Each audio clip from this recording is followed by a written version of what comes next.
Good morning সবাই। সেদিন ভিডিওটা খুব মজার ছিল। আমার যদিও খুব শরীর খারাপ ছিল, তোমরা এনজয় করো, তারপর গল্পটা বলছি।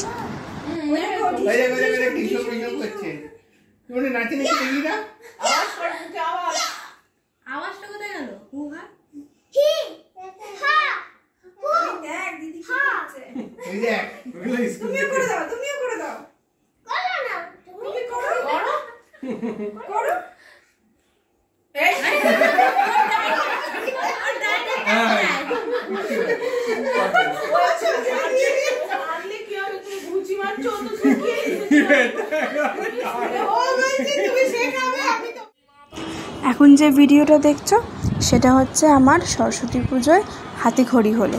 2 ইয়ার্স হয়ে গেছে, জানুয়ারি মাস থেকে স্কুল যাচ্ছি, তাই মাম্মাম পাপা এই বছর হাতেখড়ি করিয়ে দিল, কারণ কিছুদিন বাদেই আমার রাইটিং স্টার্ট হয়ে যাবে। এবার গল্পটা বলি।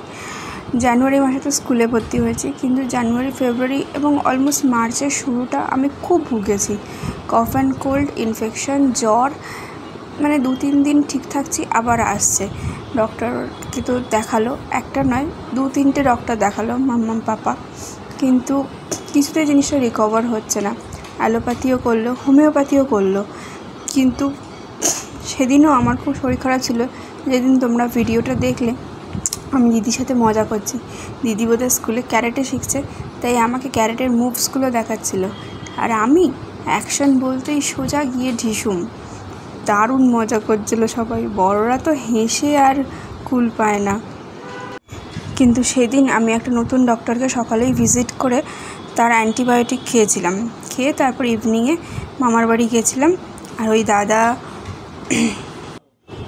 দাদা না, মানে আমার আর একটা মামি হলো, আর তার বেবি, মানে যেটা আমার দিদি হলো, তারাও এসেছিলো। তো সেদিন অনেক শরীর খারাপ ছিল, কিন্তু আমি এত ছোটো, আমি তো আর বলে বোঝাতে পারছিলাম না। কিছুক্ষণ মজা করার পরেই হরহর করে বমি করে দিই, প্রচুর বমি করি। তারপরে আমি গিয়ে দাদুর ঘরে গিয়ে ঘুমিয়ে পড়ি, আমার শরীরটা একদমই দিচ্ছিল না।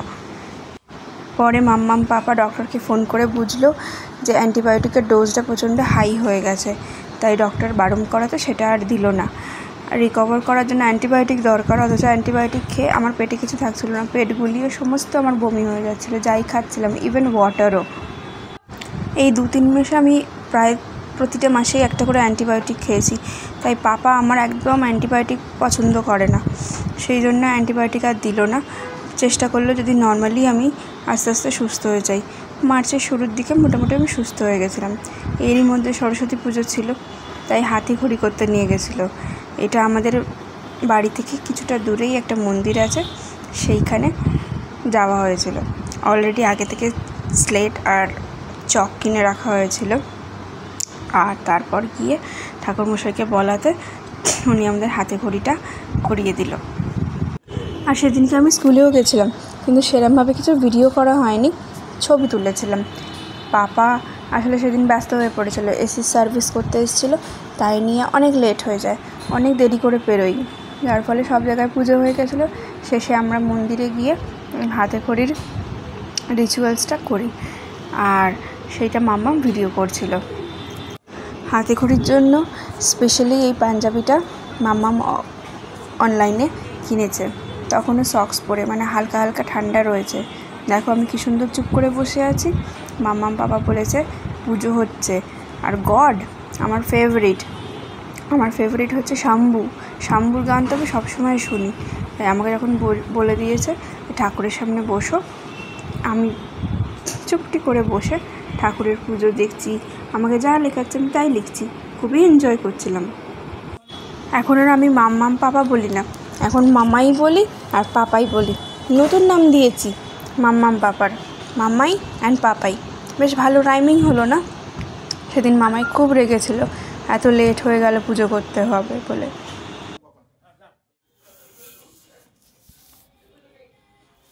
খাও, নিজে খাও, ভেরি গুড।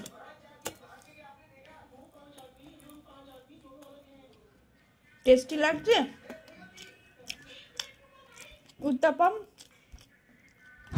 আর এটা হচ্ছে আরও কিছুদিন পরের ভিডিও, মানে কিছুদিন পরেরই, তখনও ঠান্ডা রয়েছে। দেখো আমি কটসুলের জামাটা পরে আছি তখনও। তোমরা সব বেবিদের শুনেছো সুজির হালুয়া খেতে। কোনো বেবিকে শুনেছো উত্তাপাম খেতে? মামায় উত্তাপাম খাওয়া শিখিয়েছে, আর আমি উত্তাপামটা হেভি খাই। নোনতা খুব যে ভালোবাসি বলবো না, মিষ্টিই ভালোবাসে বেবিরা, বাট উত্তাপামটা আমাকে যেই খাওয়ালো আমার পছন্দও হয়ে গেল। তারপর থেকে আমি ব্রেকফাস্টে উইকেন্ড হলেই উত্তাপাম ট্রাই করি। আর আমার একটা সমস্যা আছে, হাতে কিছু লেগে গেলে সঙ্গে সঙ্গে সেটা আমি অন্য কোথাও মুছবো, নিজের গায়ে বাদে, নিজের জামা কাপড় ছাড়া। কিন্তু উত্তাপামটা চট করে খেলে কিছু লাগতো না, তাই আমি নিজেই বসে খাওয়ার ইচ্ছে প্রকাশ করলাম মাকে, যে টেবিল চেয়ারে বসে তোমার সাথেই ব্রেকফাস্টটা খাই। তখন মামা বসিয়ে দিল আর ছিঁড়ে দিচ্ছে, আর আমি একটা করে মুখে পুড়ছি। একবার মামাও মুখে দিয়ে দিচ্ছে, বাট আই লাভ উত্তাপাম। মামামও ব্রেকফাস্টটা বেশ পছন্দ করে, পাপাকেও টিফিনে করে দেয়। পাপা ভালো না বাসলেও বেবি খায় বলে খেয়ে নেয়। মামা ভিডিওগুলো ছাড়ে, ভাবে কোনো দিন আর কেউ না দেখুক, আমার ছেলেটা তো নিশ্চয়ই দেখবে তার চাইল্ডহুডের মেমোরিজগুলো, তাই ভিডিওগুলো চেষ্টা করে ছাড়ার। সময় পায় না সত্যি কথা, কখনো রান্না, কখনো আমার দুষ্টুমি নিয়ে ব্যস্ত, আমার উৎপাত নিয়ে ব্যস্ত, তারপর টায়ার্ড হয়ে যায় সারাদিনের পর, সেরকমভাবে রেগুলারিটি মেনটেন করতে পারে না, কিন্তু মেমোরিজগুলোকে ডিলিটও করতে চায় না। তাই চেষ্টা করে এগুলো অনলাইনে ছাড়তে, যাতে পরে যে কেউ এগুলোকে খুলে দেখতে পারবে। শুধু মাম্মাম পাপা আমি নয়, আরও কাউকে চাইলে আমি দেখাতে পারবো বড় হয়ে যাব যখন। খাওয়া নিয়ে আমার এখনও বেশ সমস্যা আছে, অনেক খাবারই এখন আমি খাই না। যেমন ডিম খাই, মানে ডিমের অমলেট খাবো, কিন্তু ডিম সেদ্ধ পছন্দ করি না, ডিমের কারি পছন্দ করি আবার। আর এটা হচ্ছে আরও একদিনের ভিডিও, যখন উইন্টারটা প্রায় কেটে গেছে বলতে পারো, সামারটা পড়েনি তখনও, মেবি মার্চ মাসের শেষের দিকটা হবে। বেড টাইম মানে ডিনার হয়ে গেছে, এবার আমরা ঘুমোতে যাব। ঘুমোতে তো আমি সহজে যাই না, ডিনার করার পরে আরও আধ ঘন্টা আমার চলে রঙ্গ। একদিন বাবার সাথে খেলা, একদিন ফোন।